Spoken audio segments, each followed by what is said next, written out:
Please आप हमारे Hindi kids story channel को सब्सक्राइब करें और बेल आइकन दबाएं, जिससे चैनल पर डाली गई वीडियोस को आप सबसे पहले सुन पाएं। और अगर आपको ये कहानियाँ अच्छी लगे तो उन्हें लाइक और शेयर करना ना भूलें। हेलो बच्चों, कैसे हो आप सब? आज हम आपके लिए एक और नई कहानी लेके आए हैं जिसका शीर्षक है जादुई राजकुमारी। एक रामगढ़ नाम का एक राज्य था जिसमें धामपुर नाम का राजा राज्य करता था। वह अपनी रानी और 2 संतानों के साथ वहां पर राज्य कर रहा था, जिसमें उसका एक पुत्र था और एक पुत्री। पुत्र का नाम रघुवंश था और पुत्री का नाम रघुवंशी, और वह अपने परिवार के साथ उस राज्य में राज्य कर रहा था। उसी राज्य में 2 बहनें रहती थी जिनका नाम शिवा और श्यामा था। शिवा और श्यामा अपनी माँ के साथ रहती थी। उनकी माँ कर कामकाज कर कर जो कुछ कमा कर लाती उसी से अपने घर का गुजारा चलाती थी, और माँ शिवा और श्यामा को बाहर काम करने नहीं जाने देती थी। इस बात पर शिवा और श्यामा को बहुत दुख था, क्योंकि वह अपनी माँ को रोज दिन रात काम करते हुए देखा करती थी और उन्हें कहती कि तुम लड़कियां अगर बाहर काम करने जाओगी तो बाहर नगर के लोग क्या कहेंगे, इसलिए जो कुछ भी मैं कमा कर लाती हूँ उससे ही घर का गुजारा करना पड़ेगा। एक दिन शिवा श्यामा के पास आई और बोली, श्यामा, माँ अक्सर रोज काम पर जाती है और हमें भी अपनी माँ की कुछ मदद करनी चाहिए। दिन प्रतिदिन माँ बूढ़ी हो रही है। अगर हम अपनी माँ की मदद नहीं करेंगे तो माँ ज़्यादा काम नहीं कर पाएगी। श्यामा ने कहा, हाँ शिवा, तुम बिल्कुल सही कह रही हो, लेकिन हम क्या करेंगे? माँ तो हमें बाहर नहीं जाने देगी। तो शिवा ने श्यामा को समझाया कि श्यामा, तुम्हें याद है मैंने बहुत समय पहले एक जादूगरनी के पास काम किया था। उसने मुझे एक जादुई पेड़ बनना सिखाया था। श्यामा ने कहा, हाँ मुझे याद है, लेकिन वह जादुई पेड़ बनकर हम क्या करेंगे? तो शिवा ने कहा, तुम रुको, मैं थोड़े से फूल पत्ती लेकर आती हूँ और तुम मुझ पर वो फूल पत्ती डाल देना, जिससे मैं वह जादुई पेड़ बन जाऊंगी, और तुम उस जादुई पेड़ के फूल तोड़ लेना। बस यह बात याद रखना कि उस पेड़ की टहनियाँ और पत्तियाँ ना टूटने पाए, और बाद में तुम मुझ पर जल डाल देना। मैं दोबारा से शिवा के रूप में परिवर्तित हो जाऊंगी। अब श्यामा ने ऐसा ही किया। जैसे ही शिवा पेड़ के रूप में परिवर्तित हुई, श्यामा ने उसी पेड़ के जादुई फूल तोड़ लिए और टोकरी में भर लिए, और बाद में शिवा के ऊपर जल डाल दिया। अब वह सब फूल लेकर शिवा शहर की तरफ गई और उसी राजा के दरबार के बाहर फूल बेचने लगी। जब वह फूल बेच रही थी तो उस राजा की बेटी उसे राजमहल से देख रही थी। अब रघुवंशी माँ के पास जाती है और बोली, माँ, राजमहल के बाहर एक लड़की फूल बेच रही है, मुझे उसके फूल चाहिए। अब रानी ने कहा, ठीक है, रुको। रानी ने दरबारियों को भेजा और उस लड़की को बुलावा भेजा। अब शिवा को जब राज दरबारी बुलाने गए तो शिवा दरबार में आई और बोली, बोलिए महारानी, आपने मुझे क्यों बुलाया? तो रानी ने कहा, तुम यह सब फूल हमें दे दो और इसकी जो कीमत है हमें बता दो। अब शिवा ने कहा, महारानी, आप जो भी मुझे भेंट स्वरूप देंगे वो मैं ले लूंगी। तो रानी ने उसे कुछ सोने के सिक्के दिए और शिवा अपने घर आ गई। जब शिवा ने आकर सोने के सिक्के श्यामा को दिखाए तो दोनों बहनें बहुत खुश हुई। इस तरह तुम अपनी माँ की मदद कर पाएंगे। और यही सब दोनों रोजाना करने लगी। एक दिन जब महल में वह सुगंधित फूलों की सुगंध राजकुमार ने देखी तो उन्होंने दरबारियों से पूछा कि यह सुगंध कहाँ से आ रही है और ये फूल कहाँ से आए? मुझे इन फूलों के पेड़ को देखना है। तो राज दरबारी बोले, महाराज रघुवंश, यह फूल एक लड़की महल के बाहर बेचती है। हमने उस फूल के पेड़ तो नहीं देखे, लेकिन फूल बेचने वाली लड़की का घर जरूर देखा है। हम आपको उसका घर दिखा सकते हैं। हो सकता है वही आपको इसके पेड़ तक पहुंचा दे। अब रघुवंश उन दरबारियों के साथ गया और उसने शिवा के घर को देखा और वहां छुप कर देखने लगा कि शिवा यह फूल कहाँ से लेकर आती है। अब जैसे ही सुबह हुई तो शिवा और श्यामा घर से बाहर आई और वही किया। श्यामा ने शिवा पर कुछ फूल की पत्तियां बरसाई और शिवा ने कुछ मंत्र उच्चारण किए और वह एकदम से जादुई पेड़ के रूप में परिवर्तित हो गई। अब यह सब रघुवंश राजकुमार देख रहे थे। अब जैसे ही वह पेड़ के रूप में परिवर्तित हुई, श्यामा ने टोकरी भरकर सारे फूल तोड़ लिए और फिर से शिवा के ऊपर जल डाला और शिवा फिर से अपने रूप में वापस आ गई। अब यह सब रघुवंश देख रहे थे, लेकिन वह कुछ बिना बोले वापस राजमहल आ गए और राजमहल आकर उन्होंने अपने पिता से कहा कि पिताजी, मुझे एक लड़की बहुत पसंद आई है, मैं उससे विवाह करना चाहता हूँ। अब पिताजी ने कोई सवाल जवाब ना करके बोला, जो लड़की मेरे पुत्र को पसंद आई है वह जरूर कोई तेजस्वी कन्या होगी। कौन है वो? तो राजकुमार ने कहा, पिताजी, वह कन्या जो बाहर फूल बेचती है, मुझे उससे विवाह करना है। राजा ने राज दरबारियों को भेजकर शिवा के माँ को बुलावा भेजा और कहा कि हम कल ही आपकी विवाह की बात करते हैं। अब अगले दिन दरबारी शिवा के घर गए और बोले, जो महल के बाहर फूल बेचती है वह कन्या तुम ही हो? अब शिवा घबरा गई और शिवा ने कहा, हाँ, वह कन्या मैं ही हूँ। और उन्होंने कहा, तुम्हारी माँ को राज दरबार से बुलावा आया है, महाराज ने उन्हें कल दरबार में मिलने का आदेश दिया है। अब शिवा की माँ अचानक घबरा कर बोली, तुम फूल बेचने कब गई और तुम घर से बाहर कब निकली? अब माँ ने दोनों को डांटा और कहा, तुम जरूर कुछ करके आई होगी, तभी राजा ने मुझे बुलावा भेजा है। माँ उदास हो गई, लेकिन अगले दिन दरबार में राजा से मिलने के लिए गई। अब जैसे ही माँ दरबार पहुंची, राजा और रानी उसका पहले से ही इंतजार कर रहे थे। राजा ने शिवा की माँ को कहा कि हम तुम्हारी कन्या से अपने पुत्र रघुवंश का विवाह करना चाहते हैं, क्या तुम इसके लिए तैयार हो? तो माँ ने दोनों हाथ जोड़कर कहा, महाराज, हम बहुत गरीब लोग हैं और अगर आप अपने पुत्र का विवाह मेरी कन्या से करेंगे तो इससे सौभाग्यशाली बात कोई नहीं है।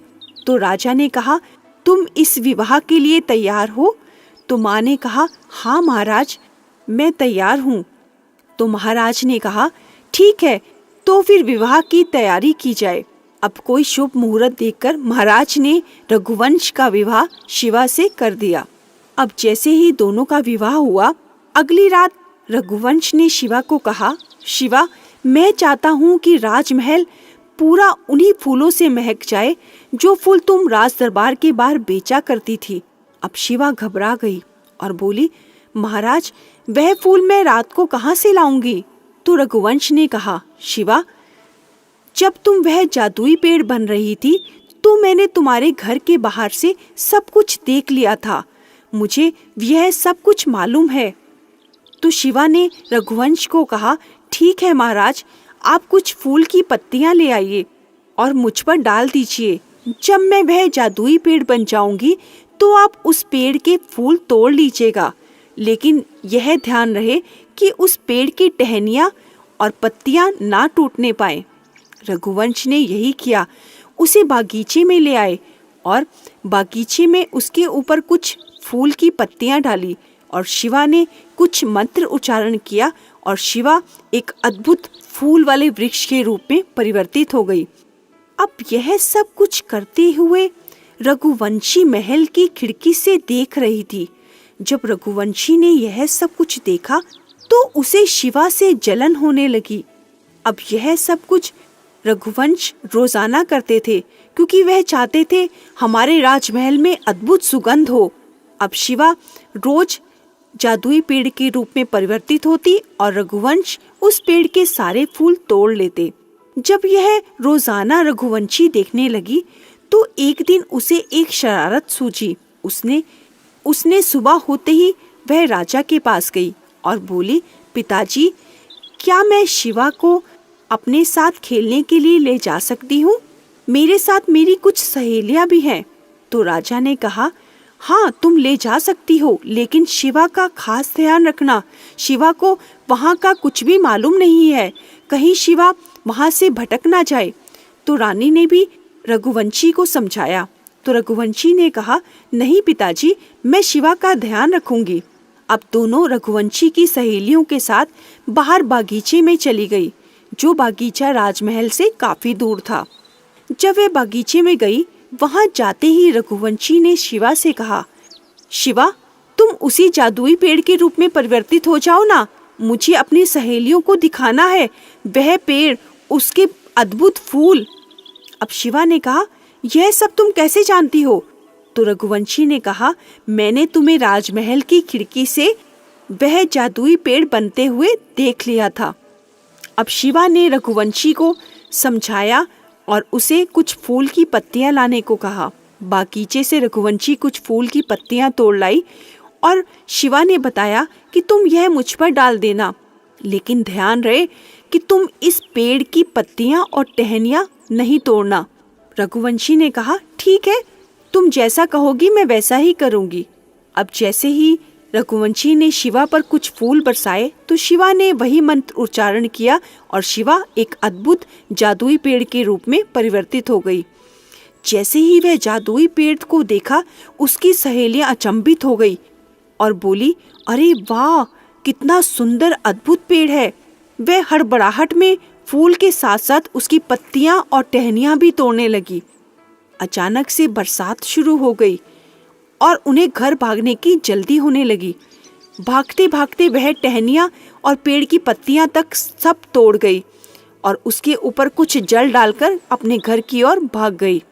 अब जैसे ही रघुवंशी घर पहुंची, वह राजमहल में जैसे ही पहुंची तो राजकुमार ने और राजा ने, रानी ने सबने पूछा, तुम्हारे साथ शिवा थी, वह कहाँ है? तो रघुवंशी बोली, वह अपने आप आ जाएगी। अब राजकुमार उसे चारों तरफ ढूंढने लगे, लेकिन उन्हें शिवा कहीं नजर नहीं आ रही थी और शिवा उस बागीचे में लहूलुहान पड़ी थी और उसे घर का रास्ता भी मालूम नहीं था। तब उसने एक राहगीर को देखा और उसने उस राहगीर को रोककर कहा कि तुम मुझे मेरे घर पहुंचा दो, मैं रास्ता भटक गई हूँ।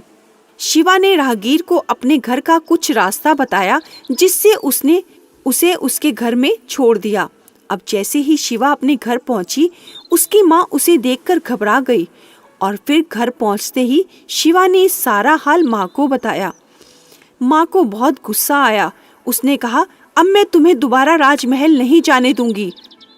रघुवंशी ने तुम्हारे साथ ठीक नहीं किया। अब शिवा माँ के साथ ही रहने लगी। जब रघुवंश राजकुमार शिवा को ढूंढते ढूंढते एक दिन अचानक उसके घर तक आ गए और उन्होंने जब शिवा को उसके घर पर देखा तो राजकुमार ने कहा, शिवा तुम अपने घर पर हो, मैं तुम्हें कब से ढूंढ रहा हूँ। तो शिवा ने रघुवंश को सारी रघुवंशी की शरारत बता दी। अब रघुवंश ने कहा, मैं रघुवंशी को जरूर सजा दिलाऊंगा, ये मेरा तुमसे वादा है। लेकिन शिवा ने कहा, नहीं राजकुमार, तुम उसे माफ कर देना, मैं तो उसे कब से माफ कर चुकी हूँ। तो राजकुमार ने कहा, ठीक है, परंतु तुम मेरे साथ राजमहल वापस चलो।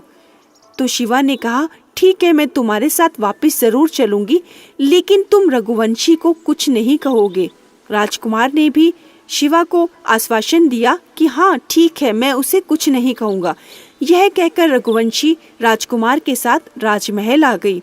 अब जैसे ही वह राजमहल आई, रघुवंशी ने जब शिवा को देखा तो वह दोनों हाथ जोड़कर माफी मांगने लगी। शिवा मुझे माफ कर दो, मैंने तुम्हारे साथ सही नहीं किया।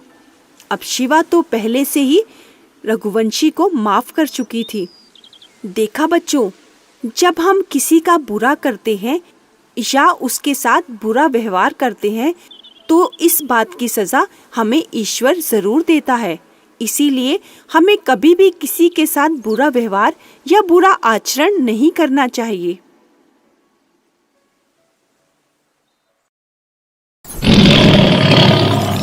प्लीज आप हमारे हिंदी किड्स स्टोरी चैनल को सब्सक्राइब करें और बेल आइकन दबाएं, जिससे चैनल पर डाली गई वीडियोस को आप सबसे पहले सुन पाएं।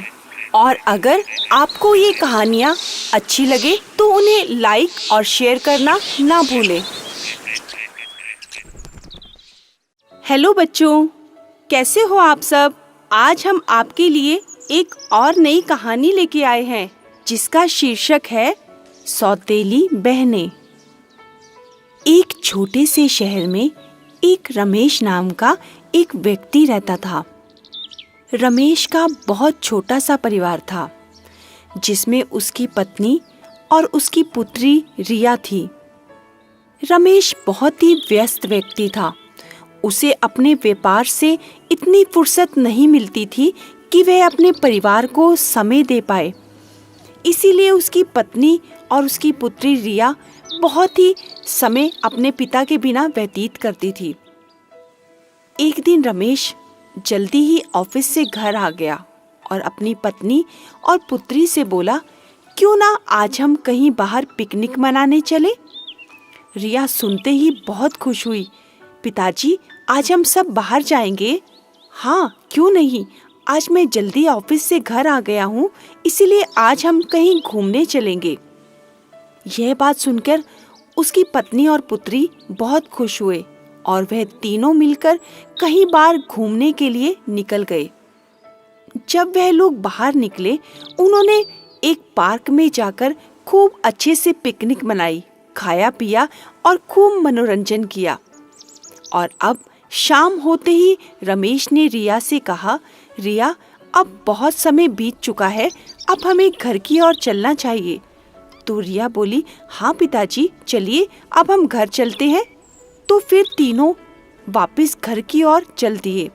अब रास्ते में जैसे ही वह घर की ओर आ रहे थे, तो रमेश की बाइक अचानक एक गड्ढे में चली गई और वह गड्ढा काफी बड़ा था, जो सड़क के बीचों बीच था।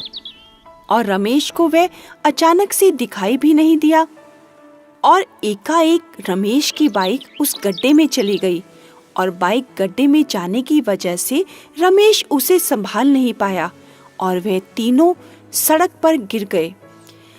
और जैसे ही वह सड़क पर गिरे, गिरते ही वह तीनों बेहोश हो गए, क्योंकि वह बहुत ही तेजी से गिरे थे।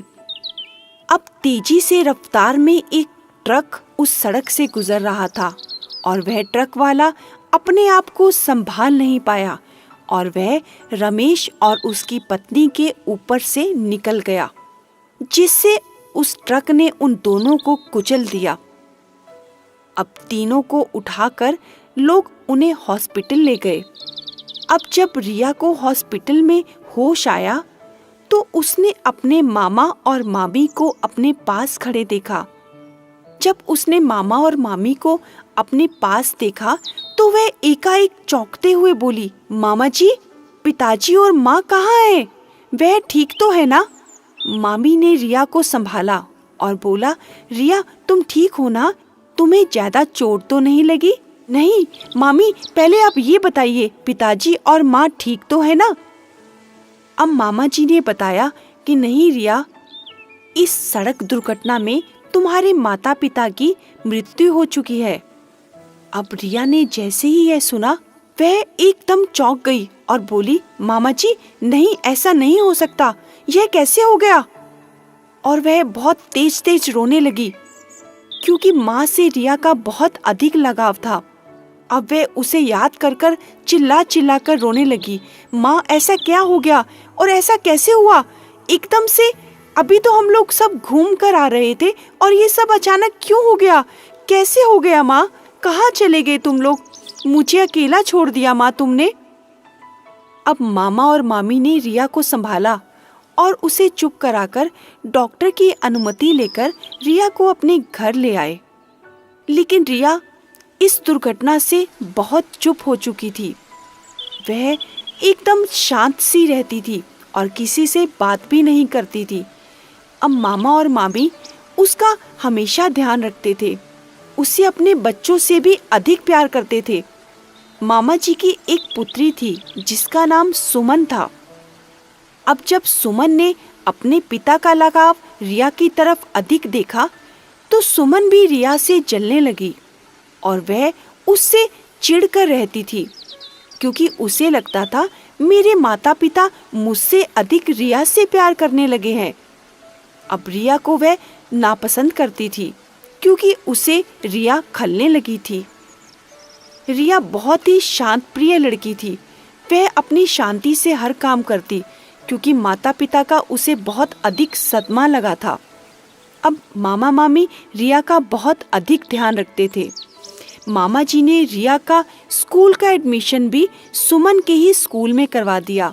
उन्हें लगा था कि दोनों बहनें मिलकर स्कूल जाएंगी तो रिया का ध्यान भी अपने माता पिता से थोड़ा हट जाएगा और सुमन के साथ रहेगी तो रिया अपनी बहन के साथ खेल कूद पाएगी। लेकिन सुमन तो रिया को बिल्कुल भी पसंद नहीं करती थी। सुमन को लगता था कब ऐसा मौका मिले जिससे वह रिया को नीचा दिखा पाए। अब सुमन ने भी सभी स्कूल के बच्चों को यह कहकर कहा कि यह एक मनहूस लड़की है जो अपने माता पिता को खा गई। अब सभी स्कूल के बच्चे रिया को मनहूस कहकर चिढ़ाते थे, क्योंकि उन्हें यह सब कुछ सुमन सिखाती थी। रिया फिर भी चुपचाप रहती। वह कभी भी किसी के साथ झगड़ती नहीं थी और जो सब कुछ बच्चे कहते वह सब कुछ शांत स्वभाव में सुन लेती, लेकिन कभी भी किसी को पलटकर जवाब नहीं देती थी। लेकिन एक दिन तो किसी बात की हद ही हो गई।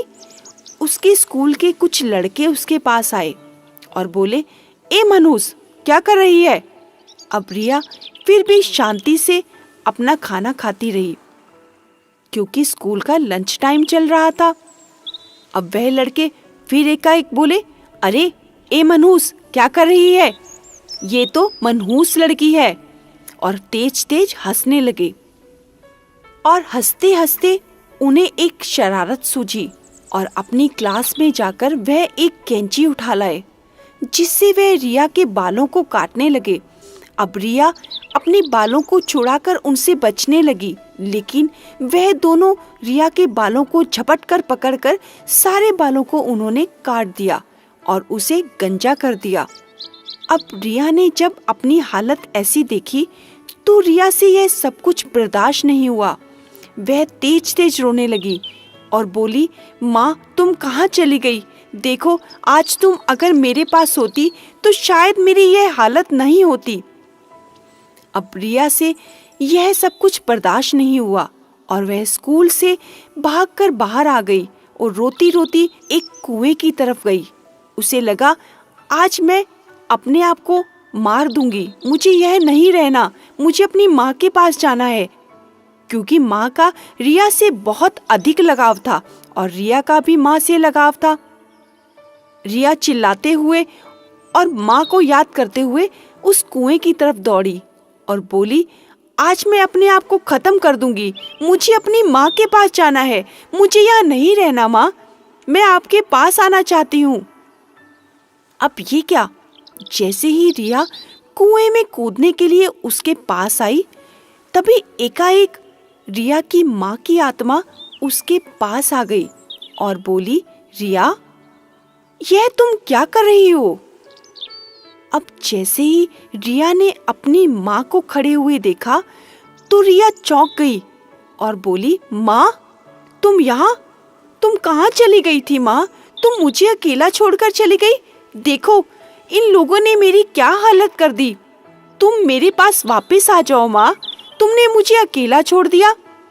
अब रिया की माँ ने उसे समझाया, देखो रिया, मैं तुम्हारे साथ हमेशा रहूंगी, लेकिन तुम अभी थोड़ा अपने आप को संभालो और तुम हमेशा खुश रहो। जब तक तुम खुश रहोगी, तुम्हारी माँ हमेशा तुम्हारे साथ रहेगी और कभी भी अपने आप को अकेला महसूस मत करना। तुम्हारी माँ और तुम्हारे पिताजी हमेशा तुम्हारे साथ हैं। अब जब माँ ने रिया को बहुत अच्छे से समझाया तो रिया को अपनी माँ की बात समझ में आई और रिया ने माँ को कहा, माँ, मैं तुमसे वादा करती हूँ कि आज के बाद मैं हमेशा खुश रहूंगी, लेकिन तुम मेरे साथ रहोगी ना माँ? माँ ने कहा, हाँ रिया, तुम्हारी माँ हमेशा तुम्हारे साथ है। अब रिया अपनी माँ से मिलकर बहुत खुश हुई और माँ की आत्मा ने जादू से रिया के बाल दोबारा से ठीक कर दिए। अब रिया अपनी माँ से मिलकर बहुत खुश हुई और वापस घर आ गई। अब जब रिया घर आई और रिया बहुत खुश थी, तो मामा मामी भी रिया को खुश देखकर बहुत अधिक खुश हुए। वाह रिया, क्या बात है, आज तो तुम बहुत खुश दिखाई दे रही हो। तो रिया ने कहा, हाँ मामा मामी, आज से मैं बहुत खुश रहूंगी और मैं आज के बाद कभी भी दुखी नहीं रहूंगी। अब जब यह सब बातें सुमन सुन रही थी, तो सुमन को तो बहुत अधिक ईर्ष्या होने लगी कि रिया और खुश ऐसे कैसे हो गया। जब अगले दिन रिया और सुमन स्कूल गई, तो सुमन ने अपने बैग में से एक कॉपी निकालकर चुपके से रिया के बैग में डाल दी और अपनी क्लास टीचर से बोली, मैम देखो, मेरे सब्जेक्ट की कॉपी नहीं मिल रही है, मैं काफी देर से ढूंढ रही हूँ। जब उसकी क्लास की मैडम ने यह बात सुनी तो बोली, देखो सुमन, तुम्हारे टेबल में ही पड़ी होगी। हमारी क्लास में कोई भी बच्चा किसी के बैग से कोई सामान नहीं चुराता। तुम ठीक से देखो, तुम्हारे बैग में ही होगी या फिर तुम्हारे टेबल में पड़ी होगी। अब सुमन फिर से बोली, नहीं टीचर जी, मैं सब कुछ अच्छे से देख चुकी हूँ, देखो वह कॉपी कहीं नहीं मिल रही। तो टीचर रिया और सुमन के पास आ गई और बोली, तुम्हारे कहने पर मैं क्लास के सभी बच्चों का बैग चेक करवाती हूँ, तुम रुको। अब जब क्लास टीचर ने सभी बच्चों का बैग चेक करवाया, तो यह क्या, सुमन की खोई हुई कॉपी तो रिया के बैग से निकली। अब जब क्लास टीचर ने यह देखा, तो क्लास टीचर बहुत ही गुस्से से रिया से बोली, रिया यह क्या, हमारी क्लास का कोई भी बच्चा ऐसी हरकत नहीं करता, तुमने यह क्या किया। तो रिया ने बोला, नहीं मैम, मुझे इस सब का नहीं पता, यह कॉपी मेरे बैग में कैसे आ गई। तो सुमन बड़ी चालाकी से बोली, कोई बात नहीं मैडम जी, आप इसे नहीं डांटिए, मैं इसे समझा दूंगी, आखिर में यह है तो मेरी बहन ना, कोई बात नहीं, आप इसे मत डांटिए। और रिया बहुत ही मायूस हो गई और रोने लगी। और फिर एकाएक स्कूल की बेल बजी और स्कूल की छुट्टी हो गई। और जब रिया और सुमन घर की ओर आ रहे थे, तो रिया चुपचाप अपने घर की ओर चल रही थी और सुमन तो आज बहुत खुश थी, क्योंकि क्लास टीचर से रिया को बहुत अधिक डांट पड़ी थी। लेकिन फिर भी रिया को सुमन का ध्यान था। रिया ने कई बार सुमन को बोला, देखो सुमन, तुम सड़क के बीचों बीच मत चलो, कोई भी वाहन वहां से आकर तुमसे टकरा जाएगा। लेकिन सुमन तो रिया से चिढ़कर बोली, तुम अपना ध्यान रखो, मुझे अपना ध्यान रखना आता है। रिया ने फिर से सुमन से कहा, देखो सुमन, तुम सावधानी से सड़क पर चलो, कोई भी वाहन तुमसे टकरा जाएगा। लेकिन सुमन तो रिया की बात कहीं नहीं मान रही थी। रिया ने क्या देखा, अचानक एकदम कि एक ट्रक बहुत ही तेज रफ्तार से रिया की तरफ बढ़ रहा है। अब रिया बहुत तेजी से भागते हुए सुमन को संभालते हुए एक तरफ धक्का मारती है, जिससे वह खुद नहीं संभल पाती और उस ट्रक से टकरा जाती है। अब जैसे ही रिया उस ट्रक से टकराती है, बहुत तेजी से सड़क पर गिरने की वजह से रिया बेहोश हो जाती है। सुमन ने जब यह सब कुछ देखा, तो सुमन तेज चिल्लाते हुए बोली, रिया यह क्या हो गया, तुम मुझे बचाते हुए खुद ट्रक से टकरा गई। मेरी बहन, यह क्या हुआ, मुझे माफ कर दो, मैंने अगर तुम्हारी बात मानी होती तो शायद यह सब कुछ नहीं होता। अब यह सब कुछ देखकर उस सड़क पर काफी लोग इकट्ठे हो गए, जिनमें से 2-4 लोगों ने रिया को उठाकर हॉस्पिटल तक पहुंचाया।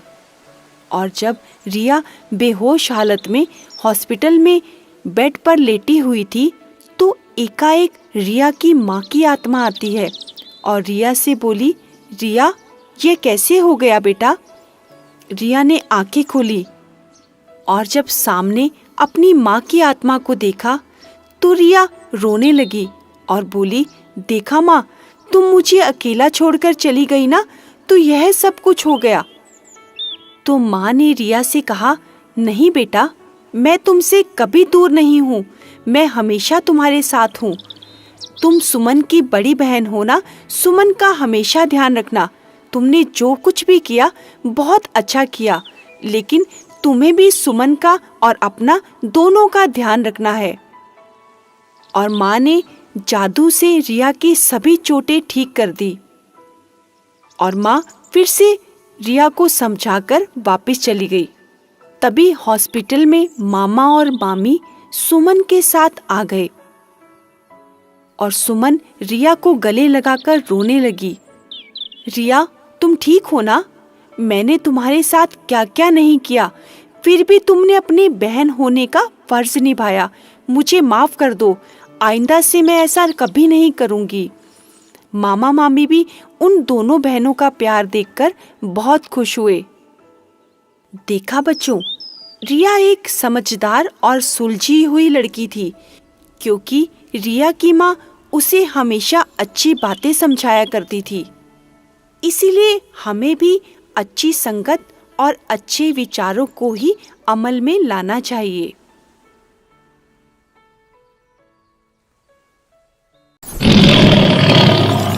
प्लीज आप हमारे हिंदी किड्स स्टोरी चैनल को सब्सक्राइब करें और बेल आइकन दबाएं, जिससे चैनल पर डाली गई वीडियोस को आप सबसे पहले सुन पाएं। और अगर आपको ये कहानियाँ अच्छी लगे तो उन्हें लाइक और शेयर करना ना भूलें। हेलो बच्चों, कैसे हो आप सब? आज हम आपके लिए एक और नई कहानी लेके आए हैं, जिसका शीर्षक है होली का त्योहार। ज्योति और ईशान अपने माता पिता के साथ शहर में बहुत ही अच्छी सोसाइटी में रहते थे। अब उन दोनों को एक त्योहार का इंतजार था और वो था होली का त्योहार। वह रोज कैलेंडर को जाकर देखा करते, कब आएगा यह त्योहार। और एक दिन वह त्योहार नजदीक आ गया। ईशान ने ज्योति को कहा, ज्योति, तुम्हें मालूम है कल ही है होली? तो ज्योति ने कहा, हाँ ईशान, मैंने देख लिया कैलेंडर में कि कल की डेट है होली की। अब दोनों भागते हुए अपने माता पिता के पास गए और बोले, माँ, कल होली है। पिताजी, कल होली है। दोनों ने खुश होकर अपने माँ पिताजी को बताया कि कल होली का त्योहार है, हम रंगों से होली खेलेंगे।